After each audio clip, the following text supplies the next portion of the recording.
Hello guys, so on this next chapter we are going to link our Revit model to our Twinmotion.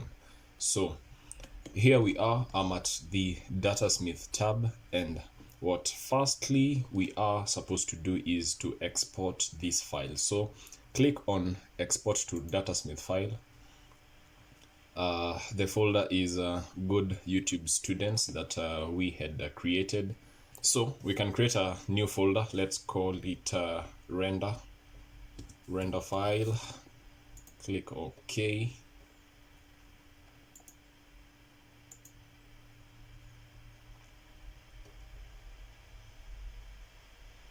And our model has an export datasmith file. So next up, go into Epic Games. Just click on the Epic Games launcher, Unreal. Click on Unreal Engine, navigate to Twinmotion, and we click on the Twinmotion version that we had downloaded and launch that software. So once your Twinmotion is open, this is our interface. How I am panning around is that I am using my right mouse button, clicking on it and dragging along. So this is our empty file. So what I want us to do is we click here to import. It's even been written for us, and now we want to import a direct link. And now you'll notice this, that automatically Revit picks on the resort model because we have our Revit file open. The Twinmotion software will pick on this link automatically. So click OK, and we see that our model hasn't imported. So what do we do so that we can see it? Go back to your Revit. When you're at your Revit, still at the Datasmith tab, click on Synchronize. Once you've done that, go back to Twinmotion, and when you look down, your model will be there. So let's learn some of the shortcuts for Twinmotion. For the mouse, the center mouse button is for dragging along. The right mouse button, it's staying at the same point but rotating. If you're fond of computer games or you used to play computer games as a child, you are aware of the WASD commands and also the Q and E. So W to come to the front, S to go to the back, A to the left, D to the right, Q up, E down. So just play around with your fingers and you'll get the gist of it. So I want us to go briefly through the Twinmotion interface. On my left, we have a side arrow, and similarly on my right. So let's start on the left panel. When I click on it, we are having selective elements like the materials, we are having the vegetations, and when you scroll down, you'll be seeing various items like the vehicles and the tools, and they are as listed. When we click on materials, we'll see other selective elements that we will be using for our render stage, which include the stone, we have the plastics, we have the wall covering, everything that you need in any building structure. So you can just play around and click on these elements to see what you're having. You'll be having your plants at the vegetations. Maybe you might not be having the quick cell mega scans, but it's a plugin that you can download at the Twinmotion's page or the Epic Games. So I'll show you later how to have this, but if you have it, the better. But I believe it's a plugin that it's added. What it entails, it has other far advanced material elements that can be used, but for a beginner stage, what Twinmotion offers, trust me, they are good. We're having our vehicles, our cars, our boats. So that's what we have at this panel. On the right side panel, we will be having elements that pertain to the model. So for example, if I select the wall, you'll see that it is highlighted and it is named default wall.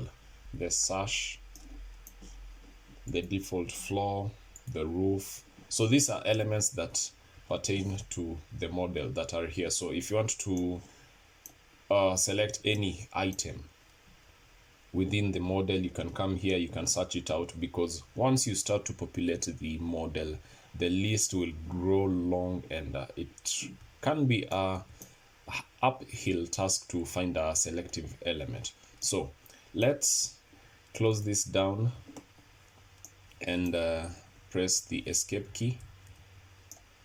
We learned our controls, so I'm just panning around, and let's start off with placing materials on the walls.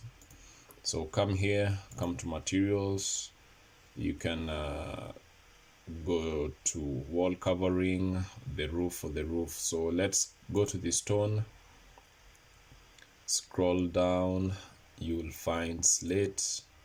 So click on it, drag and drop.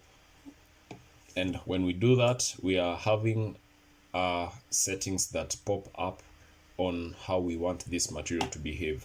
We have the reflection, we have the color. So on the reflection, if I turn it up, it becomes more of a reflective element. If I turn it down, it becomes matte. So on the scale, I can increase it so that the properties are more visible and are more projected. So I'm thinking of going on a dark themed shade, and you can see that if I place it on the wall, it will go to the wall. And when we come to the roof, just come here and click on roof coverings, and you'll be able to see an item that will please you. So maybe let's see what we can go for.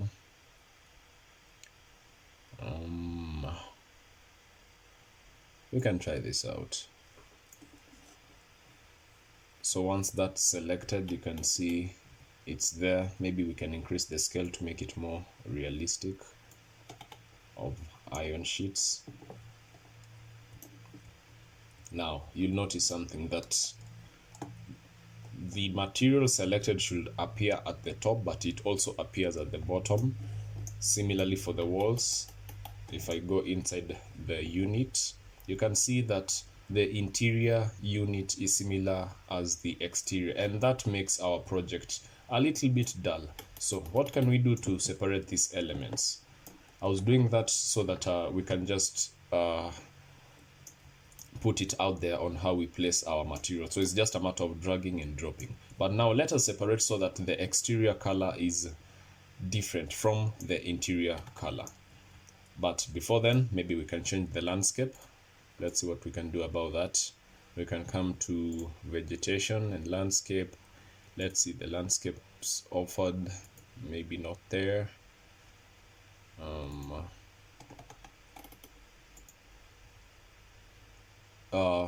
Let's change the landscape. So we'll click on materials, come to ground.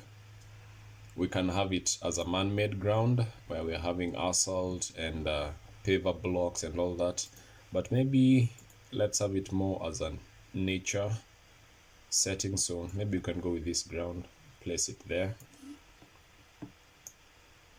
and that's what we have. So we are having our structure on a more open nature setting, and we will place trees. We will change this background so that we are having more of hills. So that will come later on when we are talking about the change of material between the exterior and interior and how to add more elements. So while sticking at it, maybe we can just add a few trees, because you know, I'm already in the hyped up mood to do the rendering. And let's add some trees. So take that, put it there, that maybe have it have I selected it?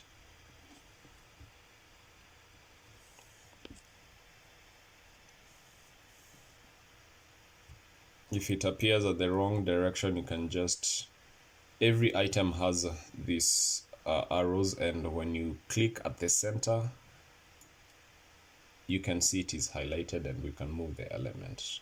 maybe somewhere there. So just play around, add items as you wish, and yeah, that's coming out nicely so far. I wanted to end it on a good highlighted note. One more thing that you need to do is to save your project. So you can click on File and you can save it. And when saving it, we can place it at the similar folder, so desktop, good YouTube students, and we can have it at the render file. Maybe file name, we can call it still as render, and place on OK. And there we have it that our render name appears right there. Let's jump into the next and see how we separate these elements, and we are coming to almost the conclusion. So for you to make it this far, I believe it has been enjoyous, it has been fun. Ask any questions, remember to subscribe, and see you on the next. Bye bye.